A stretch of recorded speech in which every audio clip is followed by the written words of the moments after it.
Selamat hari Minggu para jemaat dan selamat bergabung di kebaktian online GKI Hongkong Minggu 17 Mei 2020 bersama kami yang ada di sini, Evangelis Cynthia, Saudari Felicia, Saudara Ali, Ibu Rachel, Grace, dan saya.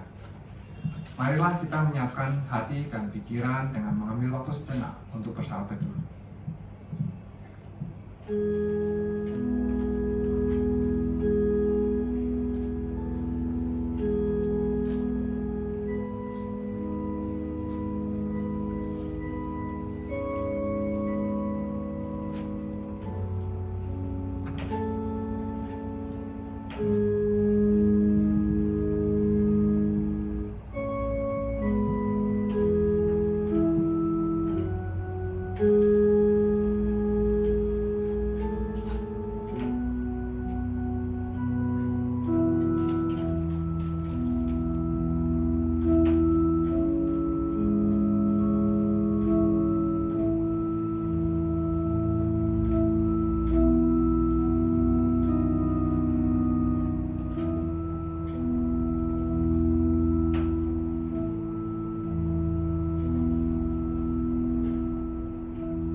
Kita membuka kebaktian ini dengan pengakuan bahwa pertolongan kita adalah di dalam nama Tuhan yang menjadikan langit dan bumi, yang kasih setianya kekal selama-lamanya. Mazmur kebaktian terambil dari Mazmur 32 ayatnya yang ke-11. Marilah bersama-sama kita membacanya. Bersukacitalah dalam Tuhan dan bersorak-soraklah, hai orang-orang benar. Bersorak-sorailah, hai orang-orang jujur. Para jemaat, kita baru saja melihat kebesaran Tuhan lewat karya penyelamatan Tuhan Yesus di kayu salib dan kebangkitannya. Di samping itu, kebesaran Tuhan bisa kita pahami lewat karya ciptaannya. Di Alkitab dikatakan dengan firman-Nya yang ajaib, Ia menciptakan alam semesta beserta isinya. Burung-burung berkicauan, bunga-bunga bermekaran, dan terutama di musim panas ini, alam beriang-riang dan bersukacita. Tidak berhenti sampai di situ saja. Kita melihat hingga saat ini, alam tetap tertata dengan baik, terpelihara begitu teratur. Memang Tuhan kita adalah Tuhan yang Maha Pencipta, sekaligus Tuhan yang Maha Setia, memelihara karya ciptaannya. Oleh karenanya, mari bersama-sama dengan alam semesta kita bernyanyi. Kita memuji dan mengagungkan Pencipta kita, yang Maha Besar dan Agung, sekaligus yang Maha Setia, memelihara karyanya, termasuk kita semua, dari dahulu, sekarang, dan selama-lamanya. Semesta bernyanyi.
Firman-Nya yang ajaib. Dengan firman-Nya yang ajaib,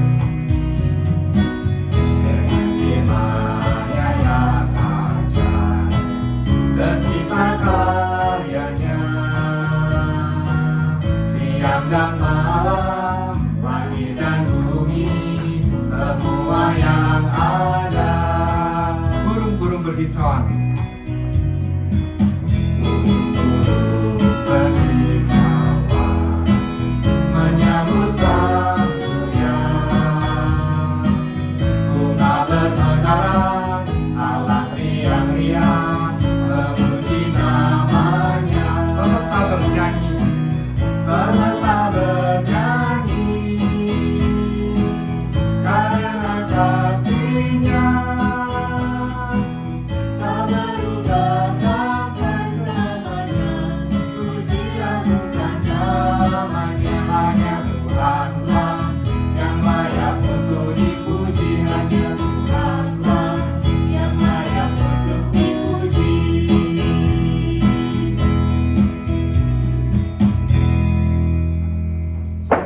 Jika kita memiliki teman-teman atau sahabat-sahabat di sekeliling kita, kita bersyukur dan senang. Kita bisa berbagi cerita dengan mereka, kita bisa berbagi minat dan tujuan bersama dengan mereka juga. Kita bisa bersama-sama di dalam saat-saat duka ataupun saat-saat suka. Namun, pernahkah kita bertanya, apa gunanya persahabatan itu? Apa seharusnya tujuan dari pertemanan yang kita miliki dari sudut pandang Kristiani? Apakah inti dari persahabatan menurut iman Kristen? Serikat persaudaraan.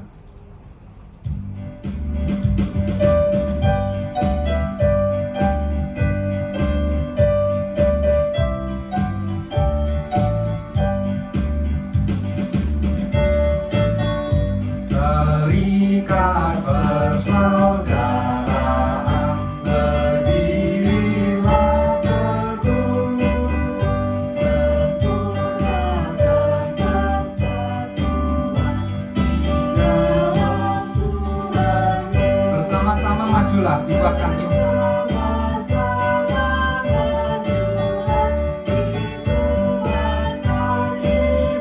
Berdamai, bersejahtera dengan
Sekarang tiba waktunya bagi kita untuk mengakui dosa dan kesalahan kita, sekaligus bersyukur atas anugerah pengampunan yang kita terima. Sebelum itu, bila kita merenungkan perjalanan hidup kita ini, seringkali kita sadari ataupun tidak, kata-kata yang kita ucapkan bisa melukai kawan-kawan kita. Meskipun kita bermaksud baik, misalkan kita ingin memberi perhatian dengan bertanya, tetapi malah ditafsirkan dengan kepo. Kita bermaksud baik dengan memberikan pujian, tetapi malah dianggap menghina. Terlebih lagi, bila dari mulut kita keluar kata-kata yang memang kasar dan tidak terkendali, itu pasti akan menyakiti sesama kita. Tidak hanya kata-kata, tingkah laku dan kehendak kita pun bisa melukai kawan-kawan di sekitar kita. Tuhanku, bila hati kawanku terluka oleh tingkah ujarku.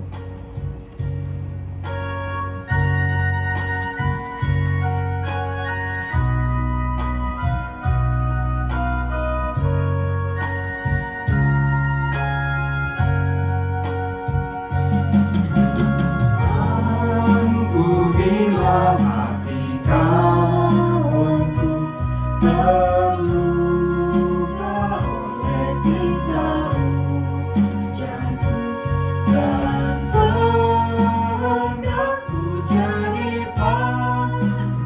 Ampunilah.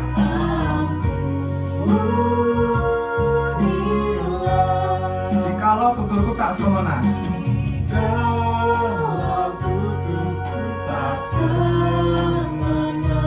dan aku tolak orang berkesan, pikiran dan tuturku berjalan.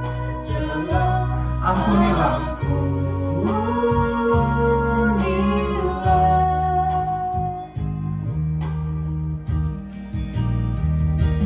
Dan hari ini aku berserah serta padamu Bapa, berserah berikan aku kasih-Mu mesra.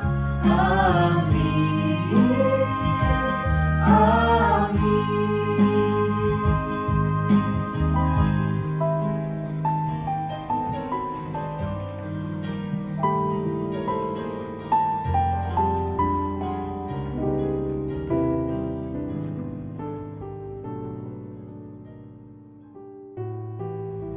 Mari kita tundukkan kepala kita.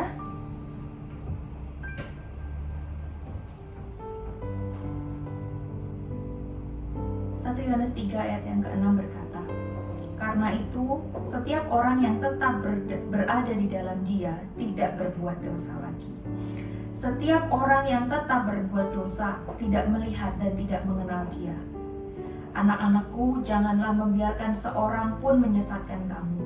Barang siapa yang berbuat kebenaran adalah benar, sama seperti Kristus adalah benar. Barang siapa yang tetap berbuat dosa berasal dari iblis, sebab iblis berbuat dosa dari mulanya. Untuk inilah Allah menyatakan dirinya, yaitu supaya ia membinasakan perbuatan-perbuatan iblis itu. Tuhan telah datang ke dalam dunia untuk membinasakan perbuatan-perbuatan iblis yang membuat kita terus hidup di dalam dosa. Kita sudah menang dari dosa. Seharusnya kita adalah anak-anak benar yang sudah dimenangkan oleh Tuhan. Dan saatnya saudara, ketika hari ini kita pun masih hidup di dalam dosa yang sama, ketika kita masih berdosa setiap harinya, mari kita hari ini minta ampun sama Tuhan. Kita adalah anak-anak Tuhan. Kita mau mohon ampun kalau kita masih sering ikut iblis daripada ikut Tuhan. Mari sama-sama kita buka suara, kita berdoa untuk mengaku segala dosa dan kesalahan kita.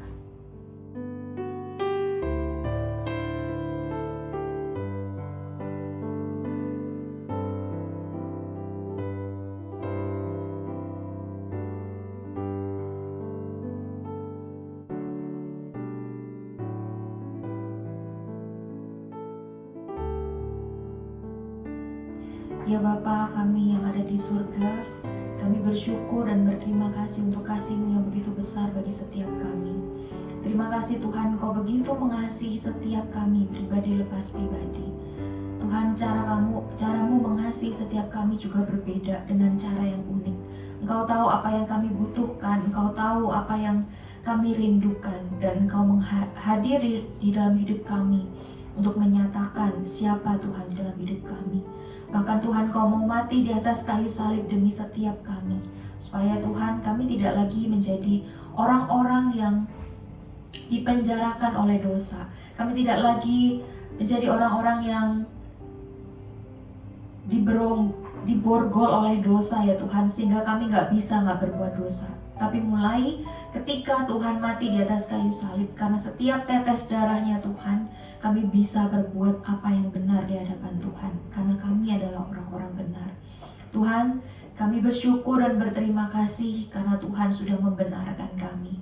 Tapi kami juga mohon ampun akan segala kesalahan kami. Walaupun kami adalah orang-orang benar, kami harus mengakui di hadapan-Mu Tuhan. Sampai hari ini pun masih banyak dosa yang mungkin saat ini sedang kami gumulkan. Kami terus bergumul dan berjuang untuk meninggalkan setiap masa lalu kami. Tapi Tuhan, itu tidak semudah itu. Karena itu kami mohon kepada Tuhan, tolong Tuhan kasih kami kemampuan. Tolong Tuhan supaya setiap hari Tuhan kami boleh semakin baik. Kami boleh semakin hari menjadi orang yang lebih baik, orang-orang yang lebih benar, yang sungguh-sungguh berkenan di hadapan Tuhan. Kami menyerahkan segala dosa kesalahan kami ke dalam tangan Tuhan. Kiranya Kau yang sucikan, Kau yang kuduskan kami Tuhan. Sehingga Tuhan pada hari ini ketika kami datang beribadah kepada Tuhan, ketika kami datang kepada Tuhan menyembah Tuhan, kami sungguh-sungguh datang dengan hati yang mau dibenarkan oleh Tuhan sekali lagi, yang mau disucikan oleh Tuhan. Terima kasih Bapa, hanya dalam nama Yesus kami berdoa. Amin. Mari kita bangkit berdiri. Kita akan mengikrarkan pengakuan iman kita. Pengakuan iman rasuli. Aku percaya kepada Allah, Bapa yang Maha Kuasa, Khalik langit dan bumi, dan kepada Yesus Kristus, anaknya yang tunggal Tuhan kita, yang dikandung daripada Roh Kudus, lahir dari anak darah Maria, yang menderita sengsara di bawah pemerintahan Pontius Pilatus, disalibkan, mati dan dikuburkan, turun ke dalam kerajaan maut. Pada hari yang ketiga, bangkit pula dari antara orang mati, naik ke surga, duduk di sebelah kanan Allah, Bapa yang Maha Kuasa. Dan dari sana ia akan datang untuk menghakimi orang yang hidup dan yang mati. Aku percaya kepada Roh Kudus, gereja yang kudus dan am, persekutuan orang kudus, pengampunan dosa, kebangkitan tubuh, dan hidup yang kekal. Amin. Mari kita berdoa sekali lagi. Tuhan, sekarang kami ingin mendengarkan firman Tuhan. Kiranya Tuhan sungguh waktu ini kami bisa pakai dengan baik. Kami bisa benar-benar fokus sama Tuhan. Apapun ya Tuhan yang mau Tuhan kasih tahu buat kami, apapun yang Tuhan mau hari ini ajarkan buat kami, biarlah itu yang kami pribadi, lepas pribadi boleh terima. Kami percaya Tuhan, seperti Engkau mengasihi kami dengan cara yang unik, hari ini pun kami percaya Tuhan juga akan mengajar kami dengan cara-Mu yang unik. Kami percaya ya Tuhan, bahwa firman yang akan diberitakan hari ini Tuhan akan menolong kami, menguatkan kami, menegur dan menasehati kami, sehingga firman-Mu itu Tuhan sungguh-sungguh boleh berbuah dalam hidup kami, mengubahkan kami menjadi anak-anak Tuhan yang semakin serupa Kristus. Bukan hanya setiap jemaat-Mu Tuhan, tapi terlebih juga hamba-Mu yang ada di sini. Biarlah apa yang hamba-Mu ini katakan, apa yang sudah hamba-Mu ini renungkan Tuhan, sungguh boleh juga mengubahkan hamba dan boleh menjadi berkat bagi setiap orang yang mendengarnya. Terima kasih ya Bapa, kami serahkan waktu ini ke dalam tangan Tuhan. Hanya dalam nama Yesus kami berdoa. Amin. Oke, jangan duduk dulu ya. Oke, kita baca Alkitab dulu. Oke, kita buka Alkitab kita dari Matius pasal yang ke-24 ayat yang ketiga. Kita baca Matius 24 ayat yang ketiga dulu. Ini saya akan bacakan. Nanti ada ayat yang lebih panjang, nanti kita bacanya bergantian ya. Saya baca ayat Matius 24 ayat ketiga. Ini adalah latar belakang dari perikop yang nanti akan kita baca ya. Matius 24 ayat yang ketiga. Ketika Yesus duduk di atas bukit Zaitun, datanglah murid-muridnya kepadanya untuk bercakap-cakap sendirian dengan dia. Jadi cuma Yesus dan ke-12 murid ya. Kata mereka, katakanlah kepada kami, bila manakah itu akan terjadi dan apakah tanda kedatanganmu dan tanda kesudahan dunia? Nah, jawaban Yesus itu cukup panjang saudara. Dari pasal 24 sampai pasal 25. Dan hari ini kita akan merenungkan pasal yang ke-25 di perikop yang terakhir, yaitu ayat ke-31 sampai yang ke-46. Nah, untuk ayat ini karena cukup panjang, saya minta kita semua bacanya bergantian ya. Yang laki-laki baca ayat yang ke-31, yang perempuan 32, begitu seterusnya kita sampai ayat yang ke-46. Oke? Dari yang laki-laki dulu ya. Di sini ada Ali, ada Koyanuar. Suaranya agak kenceng dikit ya. Oke, 1, 2, 3, silakan. Apabila anak manusia datang dalam kemuliaannya dan semua malaikat bersama-sama dengan dia, maka ia akan bersemayam di atas tahta kemuliaannya. Lalu semua bangsa akan dikumpulkan di hadapannya, dan ia akan memisahkan mereka seorang daripada seorang, sama seperti gembala memisahkan domba dari kambing. Dan ia akan menempatkan domba-domba di sebelah kanannya dan kambing-kambing di sebelah kirinya. Dan raja itu akan berkata kepada mereka yang di sebelah kanannya, mari, hai kamu yang diberkati oleh Bapakku, terimalah kerajaan yang telah disediakan bagimu sejak dunia dijadikan. Sebab ketika aku lapar, kamu memberi aku makan. Ketika aku haus, kamu memberi aku minum.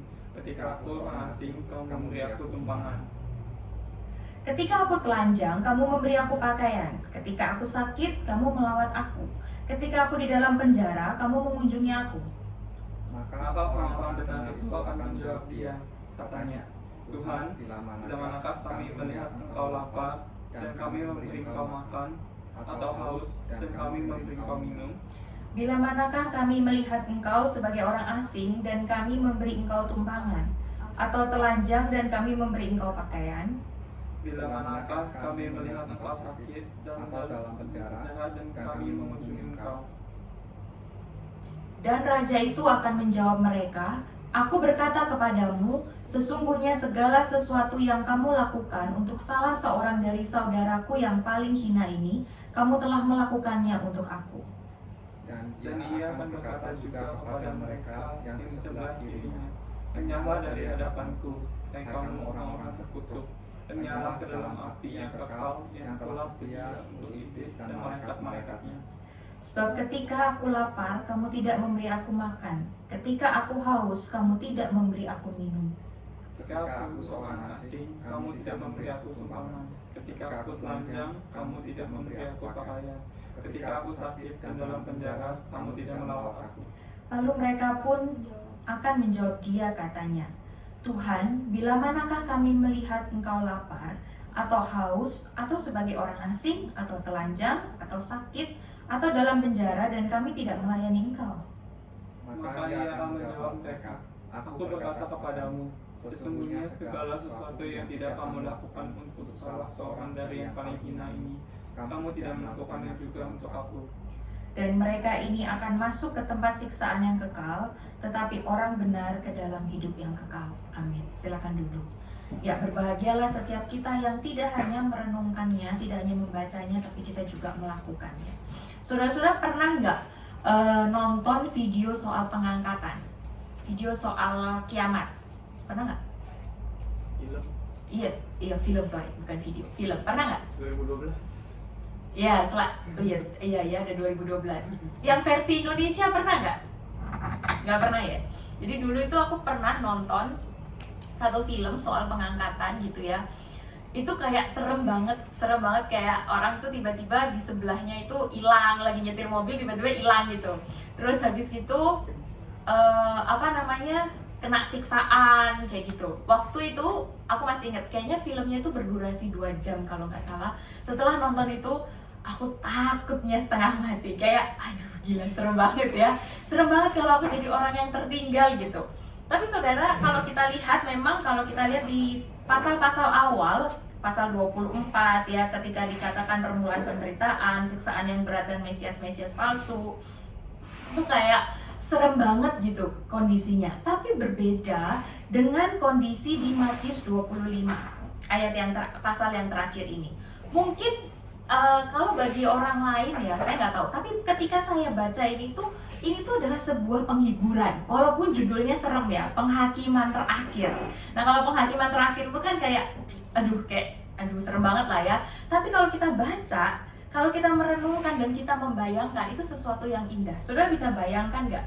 Di situ dijelaskan apabila anak manusia datang dalam kemuliaannya, Yesus itu disebut anak manusia. Jadi Yesus itu di sini, kalau kita lihat pertanyaannya para murid yang di ayat yang ketiga itu kan dia bilang, katakanlah kepada kami bila mana akan terjadi dan apakah tandanya kedatanganmu, ya kan? Kemudian Yesus bilang, ketika anak manusia itu datang. Ya, jadi Yesus itu kan ada kan, kalau kita lihat ya, banyak orang yang bilang Yesus tuh gak pernah kok mengaku bahwa dia adalah Tuhan. Ini tuh salah satu jawabannya, saudara, jelas sekali. Dan saudara mungkin kita bilang, kenapa kok anak manusia? Kalau kita lihat di Daniel 7, kalian bisa lihat nanti di rumah, Daniel 7 itu menjelaskan tentang, jadi penyebutan Yesus, penyebutan anak Allah itu dengan anak manusia. Jadi itu sudah sebutan. Jadi intinya adalah ketika Yesus itu disebut anak manusia, itu penggenapan akan yang terjadi pada Daniel 7. Makanya dikatakan kan, apabila anak manusia datang dalam kemuliaannya. Saudara bisa bayangkan, Yesus itu datang bersinar gitu ya, mungkin malam gitu. Biasanya kan orang bilangnya malam Yesus datang seperti pencuri, tapi kok saya rasa itu nggak seperti pencuri juga. Maksudnya kalau di sini dibilang datang dalam segala kemuliaannya, berarti orang tuh pasti notice kalau dia datang, ya kan? Dalam segala kemuliaannya, terus banyak malaikat-malaikat yang ada di samping kiri dan kanannya, maka ia akan bersemayam di atas tahta kemuliaannya. Wah, saudara, ini adalah penggambaran yang sangat indah. Nah, saudara, ketika Yesus itu benar-benar menyatakan dirinya, ya, menyatakan dirinya sebagai Tuhan, sebagai Raja. Mungkin saudara itu adalah penghiburan bagi setiap anak-anak Tuhan yang saat ini atau mungkin selama hidupnya mereka itu mengalami penderitaan karena percaya sama Tuhan. Mungkin saudara, ketika mereka hidup di dunia ini, mereka itu dihina karena mengenal Yesus. Mana ada Tuhan kok disalib, gitu kan paling sering ditanya ini ya. Kenapa Tuhan kok bisa disalib? Sometimes kita nggak bisa menjelaskan dengan tepat sampai akhirnya mereka memahami kenapa Yesus harus disalib, kenapa Tuhan bisa disalib. Tuhan kok bisa jadi manusia? Padahal sebenarnya kenapa Tuhan bisa jadi manusia? Karena dia Tuhan. Kalau dia jadi manusia, mau dia jadi apapun ya terserah dia, kan dia Tuhan. Ya kan, dia bisa jadi apapun. Sebenarnya kalau kita ngomong secara logik aja ya, saya nggak ngomong soal teologi dan sebagainya. Terus habis gitu banyak pertanyaan-pertanyaan lain. Kalau kita lihat di China, di Palestina, di mana negara-negara yang sedikit orang Kristennya, yang minoritas, bahkan mungkin di Indonesia masih banyak ya di daerah-daerah tertentu, kamu jadi Kristen tuh seolah-olah salah, seolah-olah sesat, kamu tuh kafir dan sebagainya. Nah saudara, ketika Yesus itu benar-benar datang nantinya, saudara bisa bayangkan nggak, kita yang orang-orang Kristen itu mungkin ya, kalau saya ya, mungkin saya akan bilang, tuh kan beneran yang aku bilang, kamu nggak percaya sih sama aku, gitu loh saudara. Ngerti nggak sih saudara rasanya itu loh? Selama ini kita berusaha mati-matian, maksudnya kita berusaha membela iman kita, dan kita itu berusaha ngomong sama orang ini nggak omong kosong, kekristenan itu nggak omong kosong. Tapi mungkin bagi mereka itu omong kosong. Tapi begitu Yesus itu benar-benar datang ke dalam dunia, itu bukan omong kosong lagi. Itu menjadi hari di mana benar-benar penderitaan kita itu lepas, saudara. Lega gitu. Kita nggak perlu membuktikan apa-apa lagi. Dan nggak cuman sampai di situ, saudara, dikatakan ketika Yesus itu datang, semua bangsa akan dikumpulkan di hadapannya. Nah, saudara, kalau misalnya Wahyu itu cerita, semua orang itu ya, semua bangsa itu akan berlutut di hadapannya. Lihat saudara, bukan cuman orang itu datang dan melihat kayak orang misalnya ada artis lewat gitu ya, wah keren, gak cuman itu, ini tuh berlutut kalau gambarannya Wahyu. Ini dikatakan semua orang itu dikumpulkan, bukan berkumpul ya, semua itu dikumpulkan, artinya mereka itu kayak memang sengaja, jadi mereka itu ada di bawah kekuasaan otoritas Tuhan.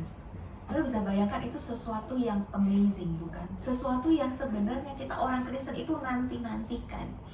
Nah, gak sampai di situ saudara, ketika Yesus itu, Tuhan itu mengumpulkan semua bangsa di hadapannya, Tuhan itu memisahkan. Jadi ini bangsa nih ya, bangsa-bangsa semuanya, semua orang di seluruh dunia, terus habis itu dipisahkan, mana yang golongan domba, mana yang golongan kambing. Nah, kenapa kok Yesus itu menyamakan manusia itu dengan kambing dan domba, ya kan? Itu sebenarnya kalau kita lihat dari perjanjian lama sampai perjanjian baru, istilah kambing dan domba itu sering Yesus pakai untuk memisahkan mana umat Tuhan, mana yang enggak. Bahkan ketika di dalam Yohanes 10 Tuhan berkata, kamu adalah domba-dombaku, aku adalah gembala yang baik dan kamu adalah domba-dombaku, aku mengenal setiap domba-dombaku. Yesus berkata demikian. Jadi saudara, memang penggambaran ini sudah memang dipakai sejak zaman dulu kala.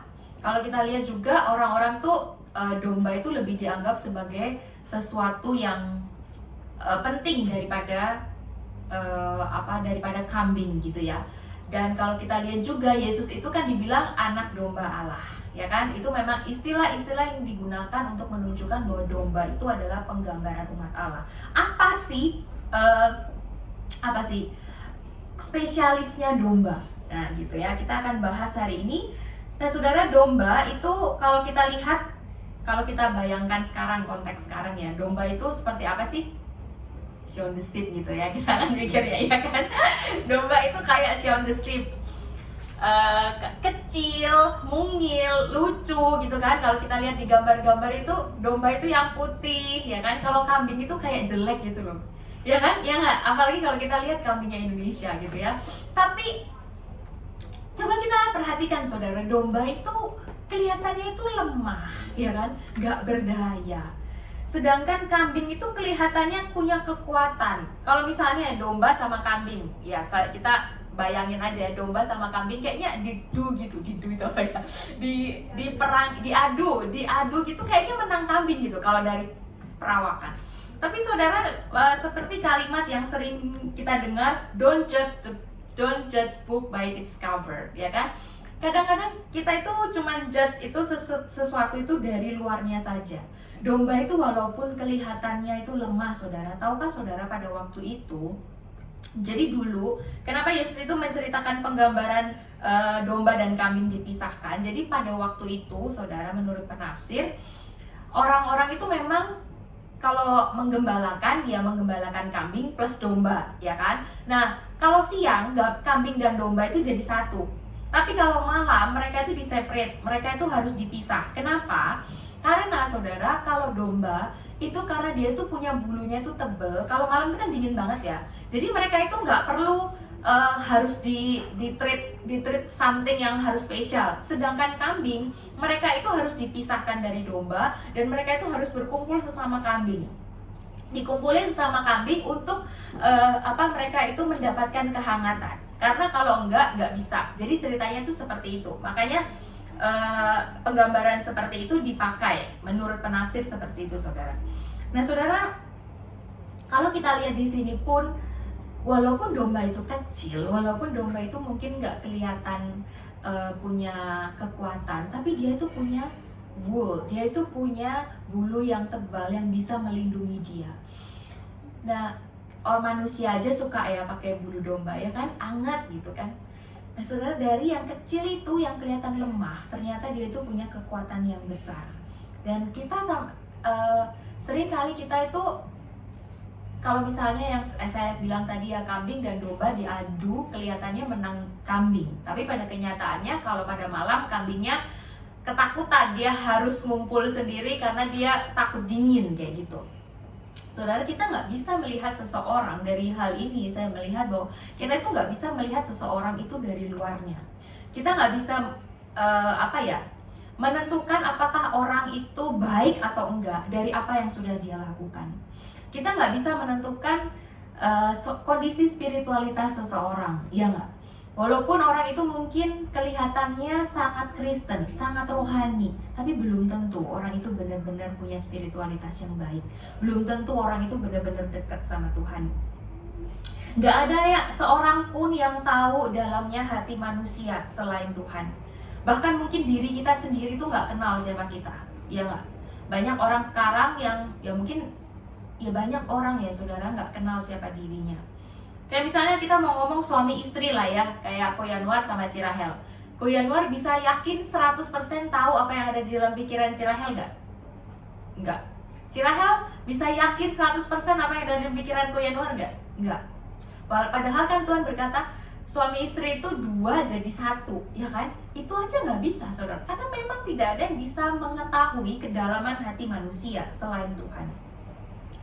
Nah, saudara, uniknya lagi ada penafsir yang mengatakan bahwa domba dan kambing itu mirip, jadi susah dibedakan. Jadi jangan bayangin domba dan kambing di Indonesia ya. Domba dan kambing waktu itu katanya itu mirip, susah dibedakan. Jadi saudara, ini tuh semakin mengukuhkan bahwa orang itu memang benar-benar susah dilihat bagaimana sebenarnya dia. Walaupun dia rajin ke gereja, dia belum tentu dia benar-benar serius sama Tuhan. Mungkin yang kita biasanya lihat kalau orang pakai salib, oh ini pasti Kristen. Padahal belum tentu. Banyak orang tato salib, dia juga belum tentu Kristen. Terus kemudian kita juga bisa melihat seseorang misalnya hamba Tuhan gitu ya. Wah, ini khotbahnya bagus, pasti dia itu punya hubungan yang baik sama Tuhan. Belum tentu juga. Sekali lagi kita nggak tahu dalamnya hati manusia. Semua itu bisa ditutupi dan dipoles, tapi tidak ada yang tersembunyi bagi Tuhan. Betapa besar kuasanya dia, saudara, sampai dia tahu siapa sebenarnya kita. Dia bisa membedakan kita itu kambing atau kita itu di golongan domba. Saudara, ketika kedua kelompok bangsa ini, golongan kambing dan golongan domba ini sudah ada di hadapan Tuhan, Tuhan berkata kepada para domba yang ada di sebelah kanannya. Kanan pun ini sering dipakai oleh Tuhan. Kenapa kok domba itu harus di sebelah kanan? Memang kanan juga sering banget dipakai. Kita juga tangan kanan, gak ada yang tangan kiri kan. Orang kepercayaan itu tangan kanan. Dan kalau misalnya Tuhan juga berkata akan duduk di sebelah kanan Allah Bapa gitu. Jadi memang kanan lebih punya kedudukan yang lebih baik gitu ya. Tuhan mengatakan bahwa mereka ini yang duduk di sebelah, yang ada di sebelah kanannya itu mendapatkan berkat dari Bapa. Yang kedua, Tuhan akan memberikan kerajaan yang telah disediakan bagi mereka sejak dulu. Sejak dulu, saudara. Jadi bukan kaget Tuhan terus kemudian lihat, oh ya udah, kayaknya kamu kayaknya bagus di kanan deh, kamu kayaknya di kiri. Enggak, Tuhan itu begitu mereka ngumpul, Tuhan udah bisa pisahkan. Tuhan udah tahu yang mana kanan, yang mana kiri. Karena dikatakan Tuhan sudah menyiapkan kerajaan bagi domba-dombanya itu sejak dulu. Nah, saudara, Tuhan tentu saja tidak memberikannya tanpa alasan. Ya, alasan pertama dikatakan begini: ketika raja itu lapar, jadi Tuhan itu yang pertama dia disebut anak manusia dan kemudian dia mengatakan bahwa dia adalah raja. Jadi ini cuman titel ya, cuman sebutan, dan untuk di raja ini menunjukkan otoritas dia sebagai raja di atas segala raja. Raja ini berkata ketika raja lapar, para domba ini yang ngasih makan. Ketika raja ini haus, para domba ini yang ngasih minum. Ketika raja ini pendatang, nggak ada tempat tinggal, para domba ini yang ngasih tumpangan. Ketika raja ini telanjang, para domba ini yang menyiapkan pakaian. Ketika raja ini sakit, para domba ini yang merawat. Ketika raja ini di dalam penjara, para domba ini mengunjunginya. Karena ketika saya membayangkan ketika Tuhan itu berkata demikian, mungkin ya kalau kita lihat ya di ayat di perikop ini juga diceritakan mereka itu bingung, saudara. Mereka kayak mungkin toleh-toleh satu sama lain gitu ya. Kapan ya? Emang aku nggak pernah ngelakuin apa? Mereka kelihatan bingung kalau kita lihat di dalam perikop ini. Makanya saudara, mereka bertanya kepada si raja itu, kapan kita itu pernah melakukan semua itu kepadamu? Makanya dikatakan orang-orang benar. Nah, raja ini menyebut mereka bukan cuma diberkati Bapa, tapi juga adalah orang-orang benar. Ya, mereka berkata begini, Tuhan itu berkata, sesungguhnya segala sesuatu yang kamu lakukan untuk salah seorang dari saudaraku yang paling hina ini, kamu telah melakukannya untuk aku. Saudara, mereka, saya membayangkan yang ada di golongan domba ini, mereka nggak pernah menyangka bahwa apa yang mereka lakukan bagi orang-orang Kristen, apa yang mereka lakukan bagi anak-anak Tuhan, apa yang mereka lakukan bagi saudara seiman mereka, itu ternyata sedang mereka lakukan bagi Tuhan. Yesus sering menggunakan sebutan saudara itu bagi para muridnya. Yang ke-12 murid itu ya saudara, ketika Yesus ditanya, ini kan papamu, ini mamamu, terus dia bilang, enggak, papa mamaku itu ini, saudara-saudaraku ini. Dia menunjuk kepada murid-muridnya Yesus. Dan kalau kita lihat ke sekarang, murid-muridnya Yesus ya siapa? Ya kita, para pengikut Kristus. Dan sampai di sini kita mungkin berpikir, loh, kok cuman saudara seiman? Berbuat baik sama orang lain yang bukan orang Kristen itu nggak masuk hitungan, tah? Mungkin kita akan berpikir seperti itu. Nah, saudara, ada beberapa kesalahpahaman dari pertanyaan seperti ini. Yang pertama, saudara, dalam perikop ini Yesus itu memang bicara soal anak-anak Tuhan. Nah, masalahnya kita juga nggak tahu kan yang mana anak Tuhan, yang mana enggak, yang mana pengikut Kristus, yang mana enggak, ya enggak, ya kan? Kalau misalnya kita bilang apakah Tuhan itu nggak menyuruh kita berbuat baik kepada semua orang? Enggak. Kita bisa lihat di dalam seluruh Alkitab pun Tuhan juga bicara. Kita juga harus berbuat baik kepada orang lain. Tuhan juga menyembuhkan, Tuhan juga menolong orang-orang yang bukan dari orang-orang non-Yahudi gitu. Jadi tapi di sini fokusnya kepada orang-orang yang disebut sebagai anak-anak Tuhan, saudara seiman kita. Yesus menekankan kepada para pengikut Kristus yang ada dalam penderitaan, baik yang karena kelaparan, kehausan, gak punya tempat tinggal, telanjang, sakit, dan di penjara. Yang kedua, saudara, perbuatan yang baik yang dilakukan oleh orang-orang benar ini itu tanpa mereka ketahui. Jadi ketika kita bilang bahwa, loh berarti nggak masuk hitungan, berarti dalam pikiran kita udah mikir, setiap aku berbuat baik, aku tuh ngitung. Saudara, itu pikiran yang salah. Di dalam iman Kristen, saudara, kita itu gak berbuat baik untuk menutupi segala kesalahan kita. Kita gak berbuat baik untuk menutupi dosa kita. Kenapa? Karena begini, ketika kita berpikir ya, kenapa kamu berbuat baik terhadap seseorang misalnya? Kenapa kamu memberi makan kepada dia? Ya supaya katanya kalau semakin banyak memberi, aku akan semakin banyak diberkati.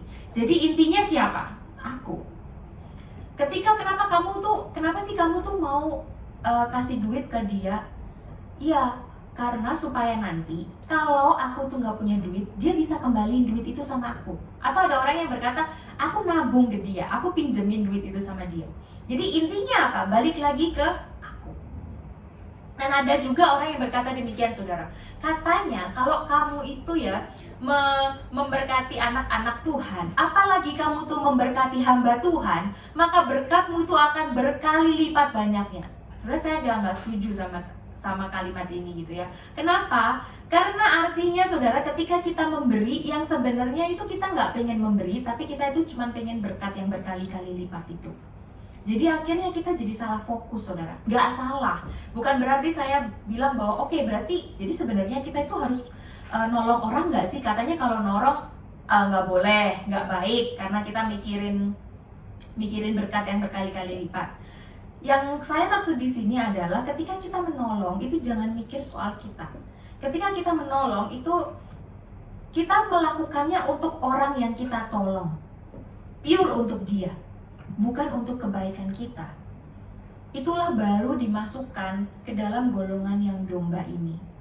Saudara, ketika kita itu bisa berbuat kebaikan kepada orang lain, itu bukan karena kita itu pada aslinya baik. Tapi seperti yang sudah pernah kita jelaskan sebelumnya, bahwa Yesus itu sudah mati di atas kayu salib buat kita. Dia sudah membenarkan kita, sehingga kita itu mampu berbuat baik. Kita itu mampu berbuat baik, kita mampu menolong orang lain tanpa kita itu punya agenda. Jadi walaupun saya menolong kamu, saya nggak butuh imbalan, saya nggak butuh dilihat orang, pokoknya saya tolong kamu, just it. Saya nggak mau Tuhan itu nanti memberkati saya lebih banyak atau enggak, itu urusan nanti. Yang penting saya mau tolong kamu. Dan itulah iman Kristen. Jangan dibalik, saudara. Sekali lagi, kita bisa memberi itu karena kita adalah orang-orang benar, karena status kita sudah dibenarkan, sehingga kita punya kemampuan untuk itu. Dan kita harus melakukannya. Sama seperti kita seorang pelajar, kita seorang mahasiswa, tentu kita harus belajar, tentu kita harus kuliah, karena itu identitas kita. Demikian juga ketika kita dikatakan sebagai kita adalah anak-anak Tuhan, kita melakukan kebaikan, kita menolong orang lain, itu wajar. Itu bukan untuk menutupi dosa kita, bukan untuk menambah pahala kita. Gak ada seperti itu di dalam kekristenan. Sebaliknya saudara, kalau misalnya ada orang-orang yang melakukan kebaikan yang ujung-ujungnya untuk kepentingan dirinya sendiri, bukan kepentingan orang lain, itu seperti yang digambarkan oleh Tuhan Yesus mulai ayat ke-42. Dikatakan, enyahlah dari hadapanku, hai kamu orang-orang yang terkutuk.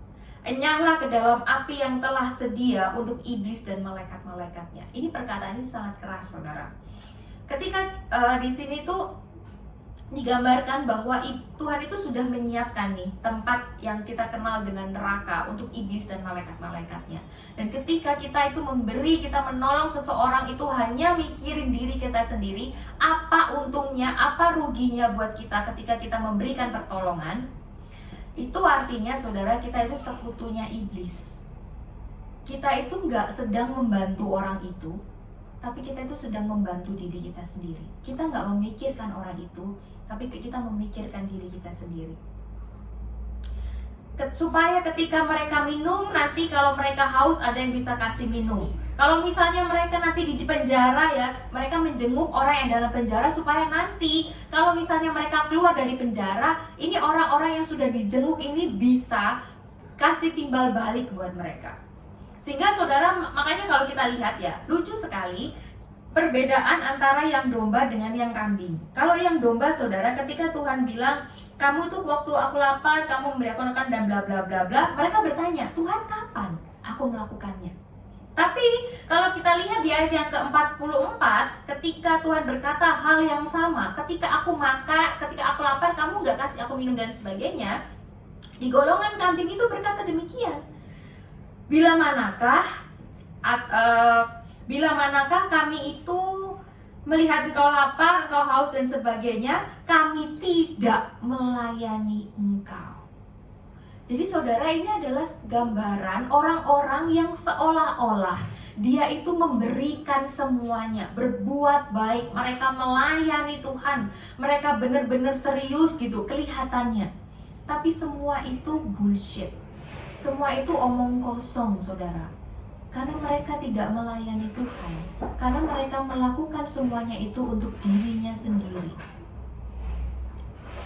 Sehingga saudara, kalau kita ingat satu ayat, ketika kamu memberi dengan tangan kanan, jangan sampai tangan kirimu tuh kelihatan, ya kan? Saudara, kita ini adalah orang-orang yang diberkati Tuhan, bukan? Kita tidak melakukan kebaikan buat diri kita sendiri. Tuhan tidak menciptakan dan mengangkat kita sebagai anaknya untuk berpikir bagi diri sendiri. Kita dipanggil untuk menjadi berkat buat orang lain. Semakin banyak uangmu, berarti semakin besar tanggung jawabmu untuk menolong orang lain.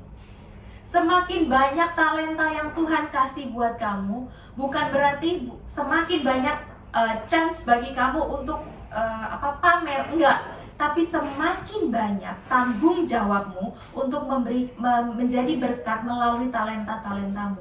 Sehingga saudara, ketika kita melakukan pelayanan ya, bahkan termasuk di dalam gereja, ada yang main piano, ada yang main drum mungkin ya, ada yang jadi WL, ada yang singer, itu bukan berusaha untuk menunjukkan, nih yang main piano yang paling hebat, nih yang ada di WL-nya ini paling hebat, WL-nya nggak tergantikan. Nggak ada seperti itu, saudara. Semuanya itu bersatu, semuanya itu sama-sama melakukan untuk kehendak Tuhan. Nggak ada yang berusaha untuk lebih bersinar dibandingkan dengan yang lain. Saudara, bukan hanya soal pelayanan, soal uang, tapi mungkin kita juga harus belajar bagaimana kita memperhatikan orang-orang yang ada di dalam gereja kita. Hal-hal yang sederhana. Saudara, mungkin saudara, apalagi kalau gereja-gereja besar ya, mungkin saya nggak tahu kalau di gereja kita ada nggak kayak begini ya. Misalnya ada orang udah ngumpul segala, terus habis gitu, ini misalnya ya, kamu tahu nggak, Cirahel itu besok ulang tahun loh. Terus ada yang nyeletuk, Cirahel itu yang mana ya? Saudara, kalau ada yang begitu di gereja kita, itu agak sedih gitu ya. Maksudnya, gereja kita ini bukan, maksudnya jemaat kita juga nggak yang banyak sampai beribu-ribu orang gitu, tapi kita nggak kenal satu sama lain. Dan ini sering terjadi, khususnya di gereja-gereja besar, saudara. Saudara kalau tahu gereja-gereja besar ya, saudara, orang itu cuma datang, terus habis itu pergi, udah nggak kenal siapa kanan dan kirinya. Kalau misalnya ke mall gitu, kelihatan mungkin kalau berminggu-minggu, setiap minggu duduknya di tempat yang sama, mungkin cuman senyum gitu, tapi nggak kenal itu siapa, nggak tahu itu siapa, ya kan? Gereja-gereja sekarang banyak yang seperti itu. Saudara, bukan itu yang diinginkan Tuhan. Ketika kita datang di dalam sebuah gereja, Tuhan itu mempersatukan kita. Tuhan itu sudah memisahkan kita antara kambing dan domba. Dan domba-domba ini bersatu. Domba-dombanya Tuhan itu bersatu di dalam gereja. Kita itu punya tujuan yang sama. Nah saudara, sebagai salah satu domba di antara domba-dombanya Tuhan, bukankah kalau ada saudara seiman kita yang mungkin sedang bergumul dengan spiritualitas mereka, kita itu bisa membantu mereka, mendoakan mereka, menolong mereka. Kalau mereka yang butuh uang dan memang kita ini punya uang yang lebih, kenapa enggak kita bantu mereka? Kalau misalnya saudara mereka punya kebutuhan-kebutuhan yang lain, kita juga bisa bertanya kepada mereka dan kita bisa membantu apa yang bisa kita lakukan. Seringkali justru di dalam gereja kita acuh. Kita berpikir bahwa kamu orang gereja, kamu pasti diberkati Tuhan, kamu pasti nggak ada masalah. Enggak, saudara. Sama aja, tetap kita itu punya masalah sendiri-sendiri. Dan kita dipanggil untuk memberkati satu sama lain. Saudara, ayat ini tuh juga menemplak saya. Sebenarnya bukan cuma orang-orang yang ada di dalam gereja. Di sini Tuhan itu sebenarnya menekankan kepada saudaraku yang hina ini. Saudara, banyak penafsir itu menceritakan tentang misionaris. Saudara, kalau ini yang benar-benar menempak saya. Karena dulu itu saudara saya itu punya satu kebiasaan waktu di kampus ya. Kita itu setiap minggu doa, ada namanya doa misi. Jadi kita berdoa untuk para misionaris, kita berdoa untuk suku-suku yang terabaikan. Kenapa saudara? Saudara tahu nggak? Misionaris itu nggak gampang, sama sekali nggak gampang. Mereka itu harus meninggalkan keluarga mereka. Mereka harus merelakan semua pekerjaan mereka, kekayaan mereka. Dan nggak cuma itu saja. Mereka itu harus pergi ke tempat-tempat yang kemungkinan besar mereka itu ditolak, bahkan dibenci, bahkan mereka itu harus mempertaruhkan nyawa mereka. Dan di sana mereka itu bukan dengan dana yang banyak. Saudara tahu, dana buat para misionaris itu sangat sedikit, sangat terbatas. Makanya saudara, dulu itu ya dosen saya pernah berkata, ya saya nggak tahu karena dia misionaris gitu ya, mungkin dia berkata, saya juga nggak tahu ini benar atau enggak, tapi ya mungkin benar. Dia berkata begini, orang itu lebih mudah menyumbang bagi gereja daripada bagi misionaris. Kenapa? Karena kalau gereja, kita nyumbang nih buat gereja, kelihatan gitu. Misalnya nanti ada beli piano lah, beli apa, kelihatan, hasilnya itu kelihatan. Tapi kalau kamu nyumbang duit buat misionaris, nggak kelihatan. Kadang misionaris itu pulang juga, kadang nggak ada jiwa yang diselamatkan, ya kan? Kadang juga nggak terbangun itu namanya church plantingnya nggak berhasil, sehingga sedikit orang yang mau menyumbang bagi para misionaris. Tapi saudara, menurut saya para misionaris pun itu bekerja mati-matian loh buat Tuhan. Justru mereka itu butuh dukungan dana, butuh dukungan doa, daya yang lebih. Saudara, mereka itu struggle setengah mati. Dan saya tertemplak dengan ini karena saya sudah lama sekali nggak berdoa untuk para misionaris. Nah, saudara, saya mengajak kita semua juga untuk mulai berdoa bagi para pelayan Tuhan, khususnya bagi para misionaris, bagi anak-anak Tuhan yang sedang ada di China, khususnya di Palestina atau di tempat-tempat lain yang memang itu susahnya setengah mati, saudara, di mana mereka itu menjadi kaum minoritas. Saudara, ini waktunya kita itu benar-benar fokusnya sama Tuhan. Bukan hanya berusaha terus membangun gereja kita saja, membangun rumah kita, membangun supaya kita punya rumah, punya mobil. Mobil gak cukup satu, harus 2, 3, 4, 5, sampai 10. Kalau gak 10 gak puas, nanti udah 10 harus 12 gitu ya. Bukan cuma itu tugas kita di dalam dunia. Tugas kita di dalam dunia itu untuk bersama-sama fokus dengan kerajaan Allah, fokus dengan melakukan kehendak Bapa. Sehingga ketika ada orang-orang yang membutuhkan, orang-orang yang sama berjuang bersama dengan aku dan kamu untuk melakukan kehendak Bapa, itu yang harus kita dukung. Itu yang harus kita dukung, saudara. Galatia 6 ayat 10 juga berkata demikian. Mari kita buka sama-sama Galatia 6 ayat 10.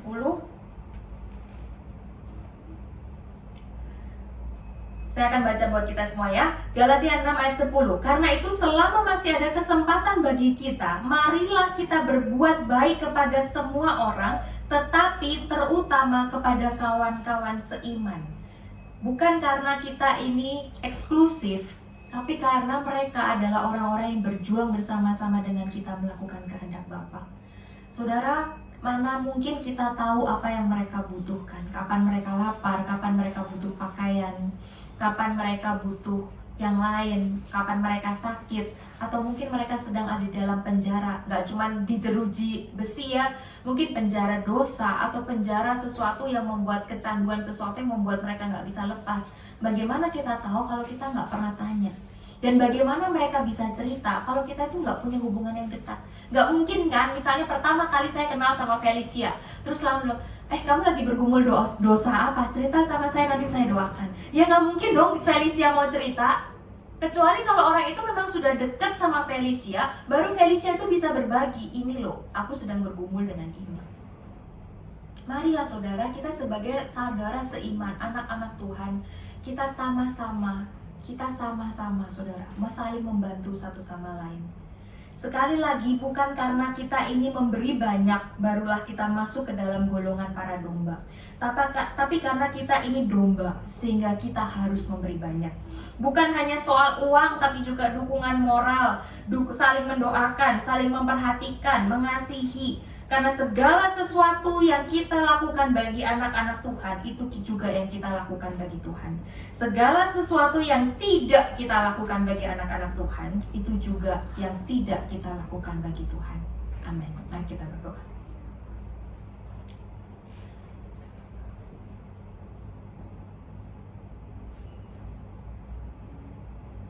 Tuhan, tolong kami, bantu kami Tuhan, supaya kami punya hati yang tulus ikhlas untuk membantu saudara seiman kami.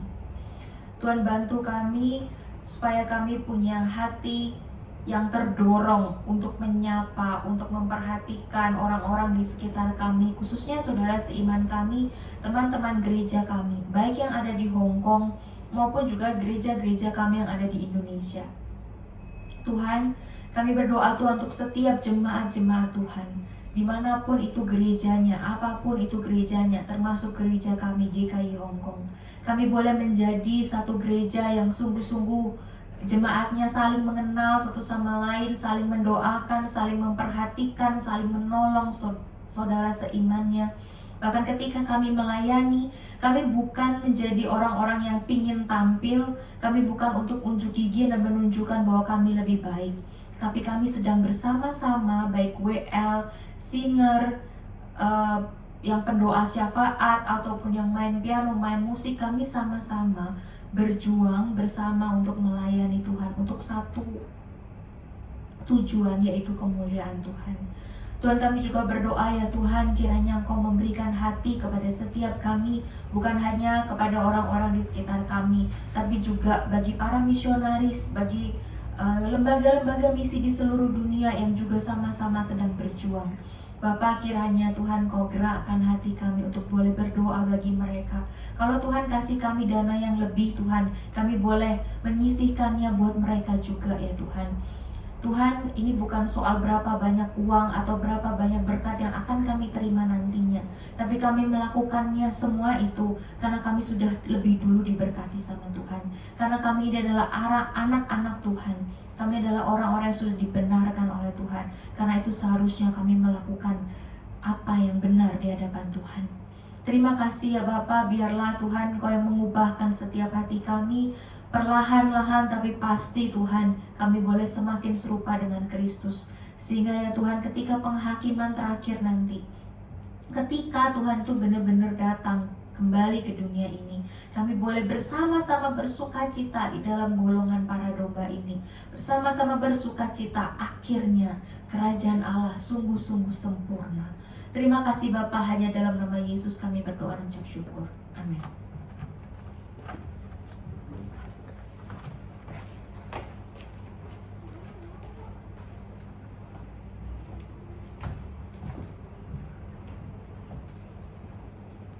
Terima kasih kepada Evangelis Indra yang sudah melayankan firman Tuhan pada hari ini.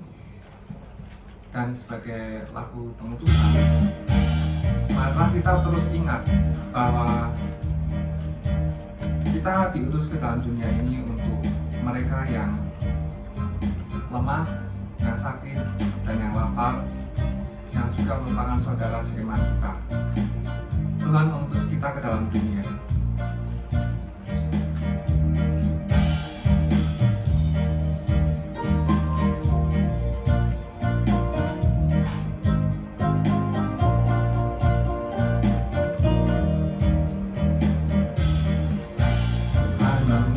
Kita ke dalam dunia, bawa berita kepada yang gelap.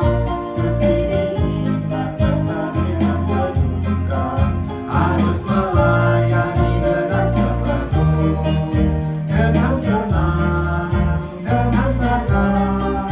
Marilah kita melayani umatnya dengan senang, dengan senang.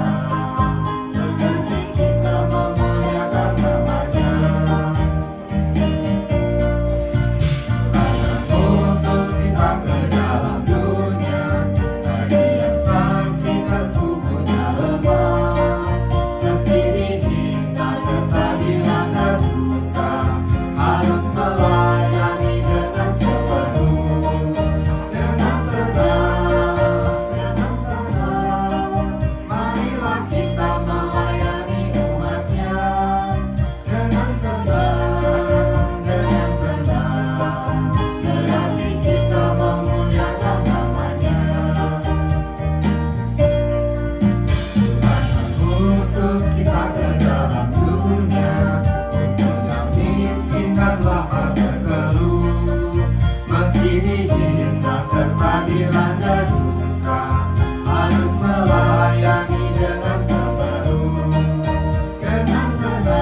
Mari kita berdoa untuk beberapa pokok doa. Kita akan berdoa syafaat.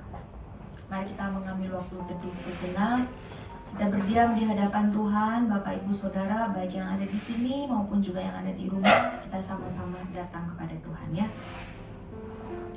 Bapak Ibu Saudara, yang pertama mari kita berdoa bagi orang-orang di luar sana yang kelaparan. Kita berdoa bagi orang-orang di luar sana yang membutuhkan pekerjaan. Kita berdoa bagi orang-orang di luar sana yang butuh tempat tinggal.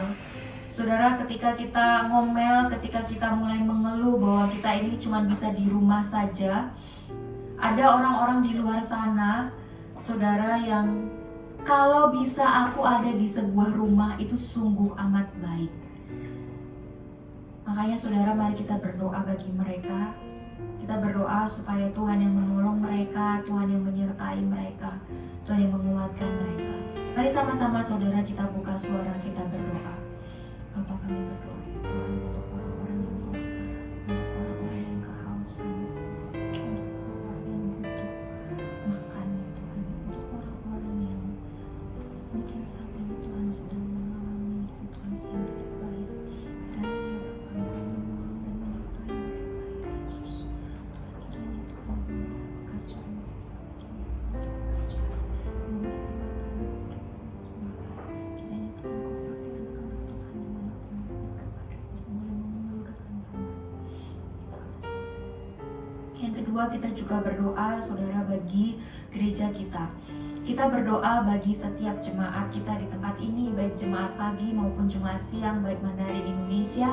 Kita sama-sama boleh saling mengenal satu sama lain, kita saling memperhatikan, kita saling mendoakan. Kita bukan orang-orang asing, tapi kita sama-sama anak-anak Tuhan yang sedang bekerja buat Tuhan. Kita sama-sama datang setiap minggu beribadah kepada Tuhan yang sama. Oleh karena itu, mari sama-sama kita fokuskan hati kita, fokuskan tangan kita ketika kita memberi, fokuskan doa kita khususnya bagi saudara-saudara seiman kita, baik itu yang ada di gereja GKI Hong Kong maupun gereja-gereja saudara sekalian yang ada di Indonesia saat ini. Mari sama-sama kita buka suara, kita berdoa untuk gereja kita. Bapak, kami syukur kiranya Tuhan gereja ini Tuhan Tuhan mencari kualitas itu, di mana orang-orang di dalamnya ya Tuhan sama-sama satu sama lain mengenal, memperhatikan satu sama lain.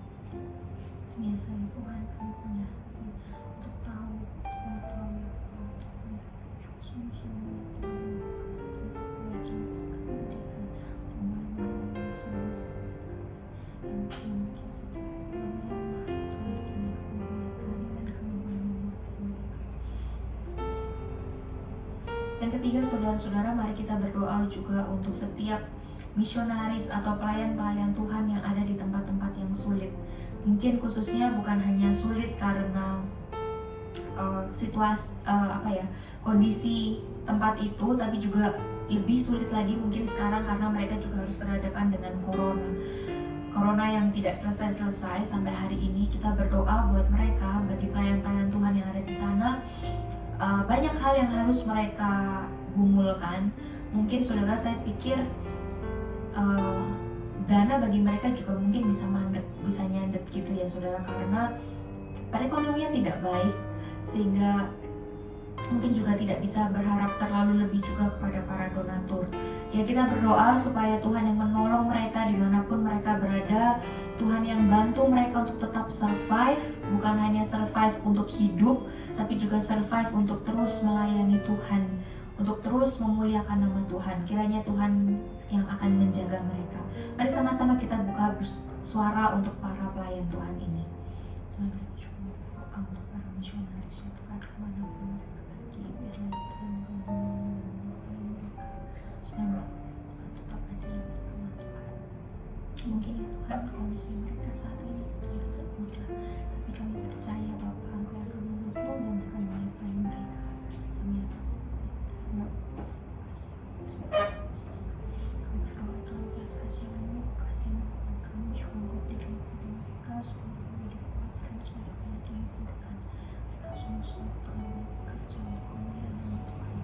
Bantu kami juga Tuhan untuk boleh terus menjadi pemandangan bagi mereka. Terima kasih.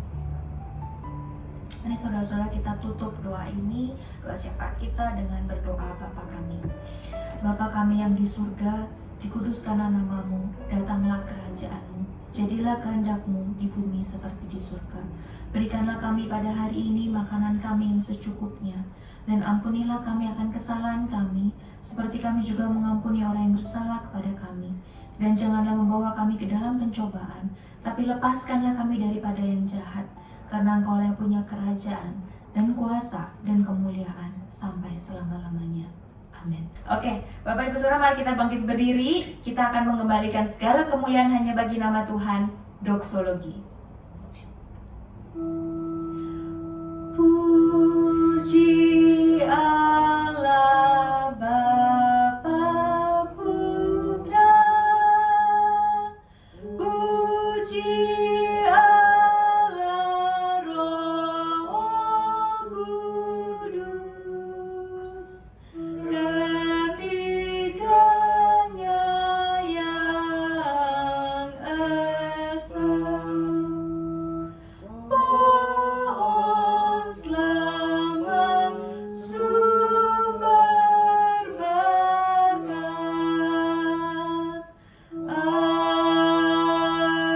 Amin. Saudara, marilah kita pulang dengan terus mengingat bahwa kita adalah anak-anak Tuhan. Karena itu Galatia 6 ayat 10 berkata, karena itu selama masih ada kesempatan bagi kita, marilah kita berbuat baik kepada semua orang, tetapi terutama kepada kawan-kawan kita seiman. Biarlah kasih karunia dan damai sejahtera dari Allah, dari Bapa kita dan dari Tuhan Yesus Kristus menyertai kita sekalian dari hari ini sampai Yesus datang yang kedua. Amin. Amin.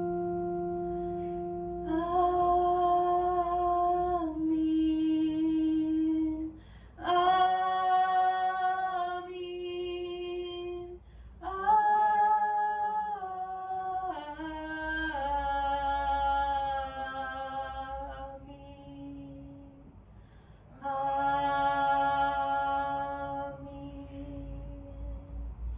Silakan duduk Bapak Ibu Saudara. Saat teduh, kebaktian selesai. Tuhan Yesus memberkati.